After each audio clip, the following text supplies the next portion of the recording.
The Boss Brawl leaderboard is the only one that counts. No smoke, no hiding, just one button press and the world knows exactly how much damage you're doing. And today, I'm breaking down the 10 best heroes to climb your way to the top of the Boss Brawl leaderboard. But the truth? This leaderboard isn't just about cash, it's also about skill. The key to crushing Boss Brawl is understanding what actually wins here. Massive single target damage, forge scaling, and ideally some auto-aim so you're not face-hugging a boss while it's melting your health bar. This video is only about the top 10 heroes, the ones that actually push damage and get you to the global leaderboard. But what you learn here will help you find hidden gems in your roster in order to compete in whatever league you're in. You'll unlock Big Game Hunter, farm the Boss Brawl reward shop, and start competing with the big boys. I'm consistently in League 8, hovering around the top 200. I'm not on that top pedestal yet, but I will be. And these 10 heroes are how I'm getting there. I'm going to go a little bit out of order here and start with number 3 in the Assassin. This guy really encompasses everything you want in a Boss Brawl hero, so he's a good place to start. You can take these lessons and apply them to your roster of heroes in order to find hidden gems each week. First, he's auto-aiming, ranged, and applies his own hard-to-get status effects. You get both bleed and poison from his base kit, which is awesome. Not a lot of heroes have access to bleed, which can become a giant multiplier when you get something like Warlord's 3-star Forge. His other big damage buff comes from every one of his shuriken passing through the boss. Those projectiles typically spread out across the battlefield, but they all get concentrated on a single target here. And while he doesn't get new adventure hero scaling, you really start pumping out massive numbers when you get him up to 4 or 5-star Forge. But even for me, at level 3 with the 3-star Forge, he's consistently my second best hero, no matter the faction bonus for the week. And so, what will really separate you from an average assassin player is managing the assassin's health during a run. A clean run for the assassin will continuously keep his health below 80% and ideally below 50% as long as possible. That'll maximize your damage, as your talent that increases your damage based on percentage of missing health will significantly multiply your top output. Because he can auto-aim, your whole focus as a player is just making sure that he stays alive at as low a percentage health as possible. And all of those aspects are what you're going to be looking for in your roster to find the best heroes for Boss Brawl. But now, back to our regularly scheduled programming with number 10. And at number 10, I have the Barbarian. He's old school, getting all of his damage from his rage if you can maintain your attacks on the boss. Plus, he ramps up his internal damage if you keep him alive at around 50% health while continuously hitting the boss. That combo will put out a surprising amount of damage without all the required star levels and many of those higher on this list. Because he's not a new hero, he doesn't scale tremendously well with his skills, but you do need a 5-star Forge, and that's pretty par for the course. You'll see that every other hero on this list really does need a 5-star Forge in order to be the top of the charts, except for maybe Assassin or our number 1 hero here, but I'll get to him later. Now on to another old school hero. At number 9 is the Clockwork Mage. She's always here and there and everywhere, but not quite the top of Boss Brawl. She gets access to an impressive amount of damage via the synergy across her skills and her globals, not to mention that her 5-star Forge turns into an absolute beast. And that's when she truly unlocks her damage potential. If you can find a place to stand such that all of her projectiles hit the boss, you'll really start ramping up your damage. Furthermore, she's ranged, so it's actually not that hard to consistently have her discs hitting the boss as you run around the map. But now, onto a sleeper hero in the same faction. I have a surprise here at number 8 with the Sentry Specialist. You might not realize it, but that Sentry will do a ton of damage with the right setup. Usually, it takes your Sentry a long time to ramp up, as it does in Boss Brawl to a certain degree, but it just gets to free fire on the boss the entire time. However, the big spike in her damage comes from her Forge. At both 4 and particularly 5-star, she gets massive spikes to her damage against the boss. Combine that with the fact that she's an auto-aimer with adventure scaling, and that Sentry will be doing Tesla level damages by the end of the run. Time your death correctly, and she can compete with the big boys in Boss Brawl when it comes to damage. But now, I'm going to look in the future and see even higher damage scores with this hero. At number 7 is the Oracle.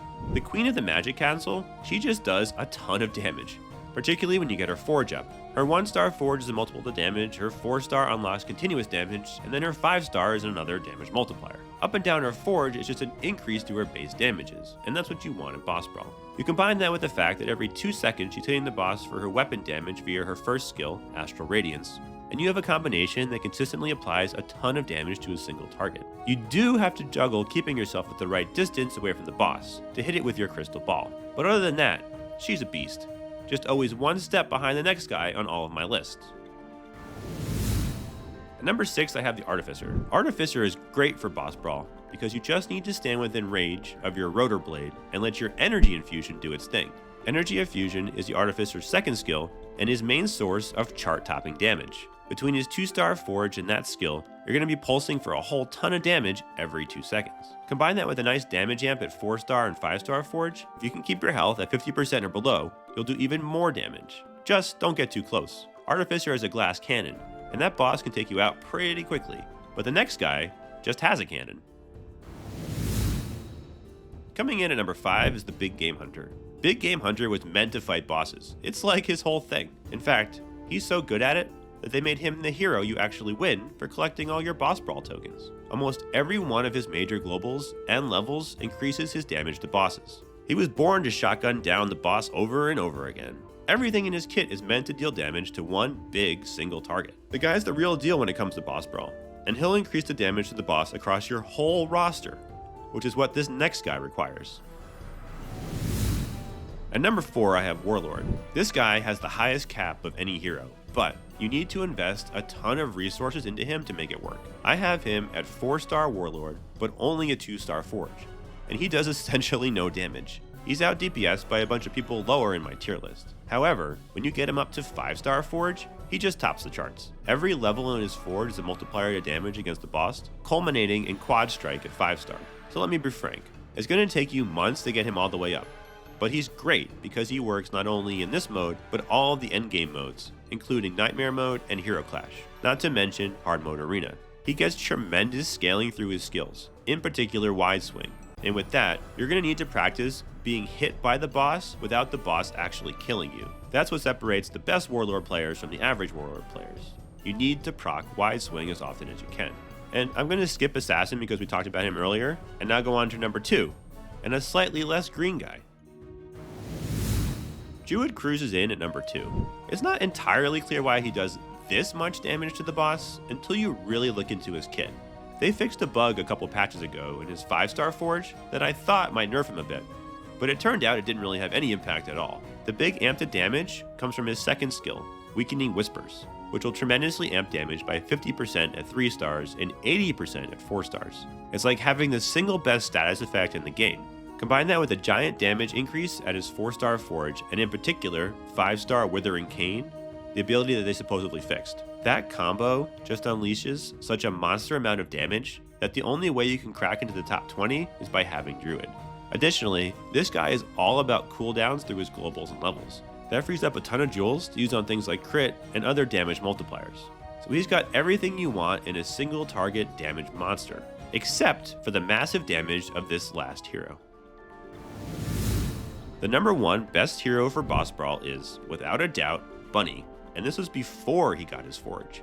This dude just plays way above whatever your current talent level would suggest, just like the player he's named after. What I think happens is that his skill, Carrot Shrapnel, hits the boss for all 8 additional projectiles. That means for every hit on the boss, you're really doing something more like 9, and that just leads to a ton of damage, even if you only have Bunni at 1 or 2 stars. That being said, now that his Forge is out and you can evolve his weapon, while increasing the instances of swipe left via his Forge, he'll put out just an unbelievable amount of damage, assuming you can get swipe left to consistently hit the boss. But the thing about Bunni is you don't even need his Forge. You'll consistently top whatever league you're in just by having him on your roster.